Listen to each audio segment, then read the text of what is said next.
Okay guys, so let's begin this by removing this intake tube out of the way. This thing's pretty ridiculous the way Chevy did it on these cars, so we're going to go ahead and remove the clamps. And then you also have a 10mm bolt right here. The clamps are 8, this is a 10. Basically just want to remove this and get it out of your way. Okay guys, this is pretty much the best position I could come up with for right now. What I'm going to do is, this is the upper cooler line for the transmission that goes into the radiator. So what we're going to do is use a pick, and what I do is remove the plastic cover. Now you got to be careful, we got to reuse this so we can't really break it, because I don't believe the new part comes with it, but we're going to go ahead and slide that back. Now Chevy uses this great design, and if you can hear it in my voice, I'm very enthusiastic about this. But then again, that's why they call me the enthusiast mechanic, right? Not really. But anyway, so right here, there's a clip. You basically have to pull it out, and you got to make sure not to lose the clip. Because if you lose it, I mean, you can find them, but you're going to be going to the parts store for no reason for a small little item. So this is going to be very difficult for me to do on camera. So I'm going to go ahead and get it done for you guys. Then I'll show you in a second here how I was able to do it and show you what it looks like. Okay guys, so I'm going to actually attempt this on camera because I believe I figured out a good way to do it. So instead of using the pick that I was going to use, I'm going to go ahead and use a screwdriver. You just kind of want to get in there, and I don't know how well you can see, but the clip is prying up. I don't think you guys are able to see it. And what we're going to do is just gently pull up, and I got my finger over it so we don't drop it. You want to be very careful not to drop it, because losing this, well, that's not going to be a fun day. So let's see if I could get this out here. Alright, so I don't know if you guys can see, that's basically the clip. What you want to do essentially is, when you get in there with a screwdriver, you want to get in there and just pry this up. As you do that, you want to have a finger on top of it, so that way it doesn't go flinging out on you. So essentially that's what's holding it in place. And then what you do is you just come in here and you just gently pull on the line, and eventually you will pull the line off. Now I'm not quite ready to do that yet because I still got to get the bottom one. The bottom one comes off in the same exact order like this one. Pop your little plastic retainer holder and then your retainer. Once I'm ready to pop them off, I'll go ahead and show you guys. So now this is the bottom right front corner by the radiator.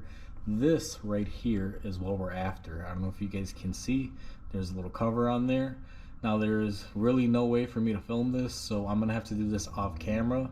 It's exactly the same as we did up top, just a little bit tighter, so you gotta get a little bit more creative with your tooling. I'm still gonna use my pick and my flathead little screwdriver. That should work, so let me go ahead and get started on this, and I'll come back when I'm done. Okay guys, so I got my holder and my clip off. Unfortunately, I did exactly what I said not to do, which was drop the clip. So I had to come in here on the side, and I had to basically find where it went. It fell through right here. So I went ahead and I got all that done and taken care of. So now the next stage is to basically remove the lines. I'm going to remove the bottom line off camera and show you guys how to do it on the top, because there's no way for me to get the camera in there while I remove this line. So I'll be right back with you guys. Okay guys, so basically I got everything loosened up. It didn't really take too much. All I did was do that. As you can see, it comes off. So now this is the bottom piece. Now I've set up my oil catch pan here because you will be getting some transmission fluid leaking out of here. Depends. Sometimes it's a lot, sometimes it's a little. In my case, you guys can probably see it's just dripping from the one line, but I still have yet to remove the upper line. Alright guys, I have the camera set up top now. Hopefully I got a good angle. Sometimes it's not the easiest getting in the perfect angles. I apologize in advance because I do work in an active shop. So I'm basically doing this real time as I do the job. I'm just basically taking you guys along with me. So what you want to do here basically is just grab this by hand, give it a little bit of rocking motion, and hopefully it comes off. Now sometimes it can be a little bit stubborn, so you just want to be careful here. You definitely do not want to break the radiator. Now, typically they come off just by doing that. This one has been in there for a while. So what I'm going to do is I'm going to opt to get some pliers here.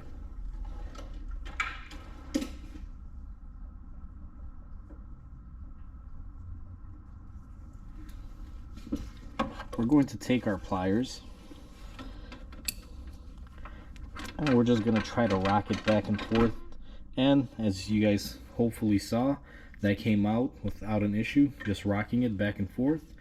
So now that we have done that, we have to go back up with the car, and now we got to disconnect the lines from the transmission side. Okay guys, so we're back underneath. Both lines are disconnected. So if you follow them from the passenger side front of the radiator, you're basically going to come down here. You're going to see that they are clipped in here. Now this clip goes onto the radiator shroud. You just pull it out that way and it comes off.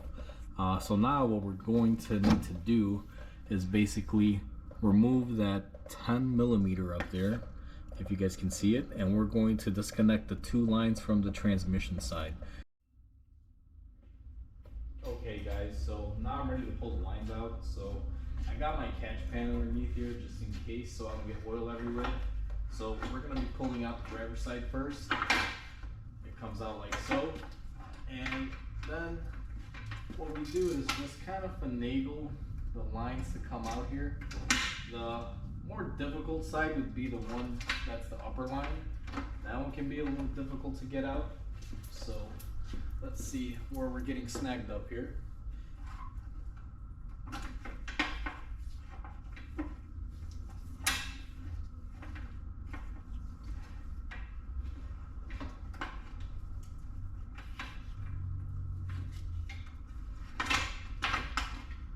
Alright, so it's really easy to get them off. You just got to kind of see what you're working with and just kind of move them independently. They did have a clip here that connected the two together if you saw me just separate it, so that way I can get equal movement on each line. So now that we got this assembly off, we're going to go ahead and prep our new one. And so I'm back. I got the old lines off there and I opened up my new lines as we just saw. The packaging on these, man, GM, please do a better job. Like, they basically put two pieces of plastic, sandwich it and vacuum it. It's hard to rip it off. It's basically sticky all over. It took longer to get the packaging off than it's probably going to take me to put the lines back on. So anyways, enough about my rant. What we're going to be doing now is putting the lines up.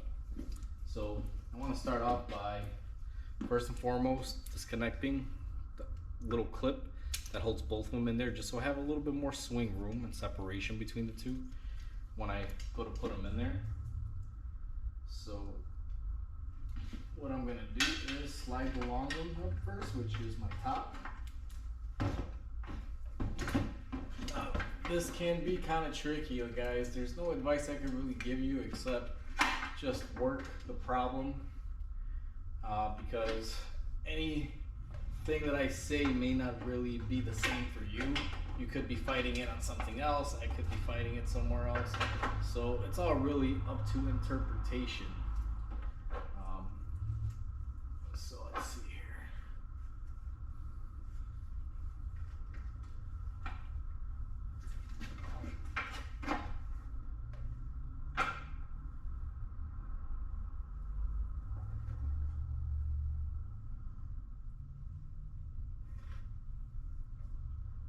All right, well, it looks like I am in place.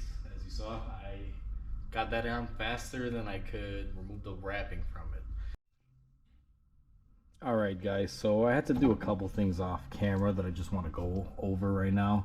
So apparently GM had put this clip incorrectly on the new parts that I got, so I had to take this off and flip it around, otherwise it wouldn't fit. That just goes to show nice quality control on AC Delco parts. So, you know, it is what it is, but anyway, took care of that really quick. And this is the clip that I had to unclip earlier. I don't know how well you guys can see that. This connects the two lines here together. I had to release that just to give me more room to be able to connect the two freely. Now, this was very difficult here. I basically had to remove, if you guys noticed here, there was a little bar. Kind of looks like that. It's a radiator core support. Basically holds the radiator up. I had to remove that by removing these two bolts. That was the only way that I could really get in there and get that clip re-secured. So I went ahead and I did all that off camera because I couldn't really show you guys. It would have proved very difficult. Now it's time to go up and do the top line. I'm gonna hopefully be able to show you guys how to put the clip in that one. So give me a couple seconds here and you guys will be back with me. Okay guys, so we're up top here. Now I'm gonna reinstall this upper line, so I'm gonna try to do this without blocking as much view from you guys, but I'm pretty sure I might get in the way here and there. So we have the clip removed, and what we're gonna do is basically line up the line. And now on these, you want to push them in very gently. Now you heard it pop, so we were able to seat it in there. So now what we're gonna do is we're going to get the little clip that GM installs to keep the line secure. Basically, the way this works is that lip portion gets secured by this, and it can't back out. That's essentially how they decided to do it. I'll be honest with you, I don't really like this design, but you know, I guess they have a reason why they do it this way. So now this is going to be difficult, but there's only a certain way that this can line up. So you got to catch one end of the tab. Let me try it up here, see if maybe it'll be easier.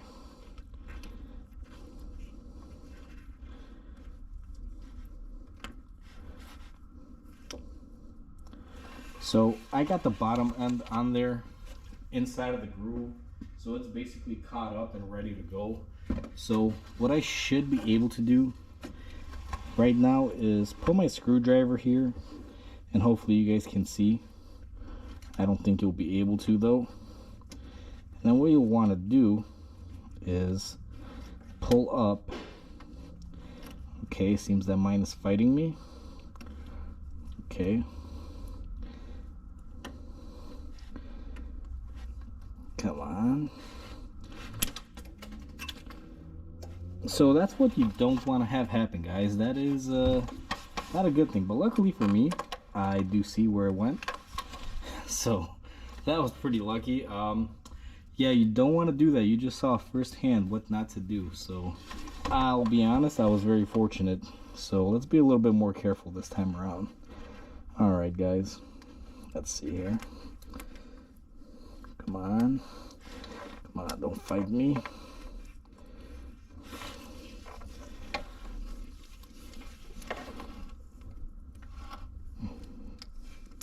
Now, there may be an easier way to do these, but I haven't found any other ways. If any of you are a GM tech or have experience with these, let me know. This is how I've always done them. I've used to be able to put them in there and slide the line on through, but I found that made it more difficult. Usually they're not too horrible, I'll be honest with you. These are not the worst out there. It's just, in this car, the spacing. So let me give this another attempt here. Boom. Okay, so there you go. I hope you guys were able to see that. I was able to catch it on one end and then pull it across to the other end and get it to hold. So now what I'm going to do is pull on the line, make sure she's secure, and it's very important, don't forget to put the retainer clip on there. What this will do is it'll keep that clip from expanding and falling out if it ever could, and keep the line from coming off. So now that we've done that, I got to go back down to the bottom and reinstall all of my panels and everything that I took off.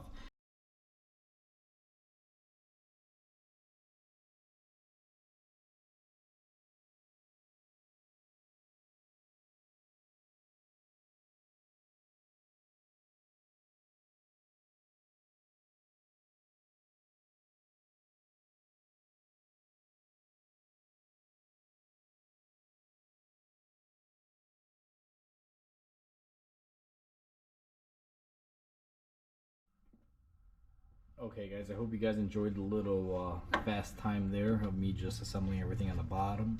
All I did was put back all the shields, covers, clips. I installed the trans lines on the trans side, just bolted them up. So now we're back up top, and basically if you got all the lines done and everything is all set underneath, I also definitely recommend you clean up underneath. Just get rid of any oil that might have spilled anywhere, so that way your customer doesn't think that something's leaking in the future, or if it's your car, just so you know that your repair went through and there's no problem. So what we're gonna do now is basically remove the transmission fill up here. These Chevy 3.5s with this particular trans in this year, they have a fill up at the top up here, And then on the bottom, they have a bolt basically that you open up when the excess overflows and drips out. I will have a video on how to service this trans because I do have to do a trans service, but I just wanted to let you guys know that if you're just doing the lines and you're stopping at that, all you would do is basically fill up some fluid here, crack that plug on the bottom loose, and basically let the excess drain out and your trans will be full on oil. However, on this vehicle, we're going to be doing a trans service. We're going to be dropping the pan, doing the filter, and a few other little things. So I will make a separate video on how to do that stuff, and then I'll show you guys how to refill the transmission in that video. So until then, if you guys like the content, just go ahead and like, subscribe, and comment. If there's something you want to see or you have any questions, feel free to let me know. And like always, you guys have a good day, and I'll see you on the next video.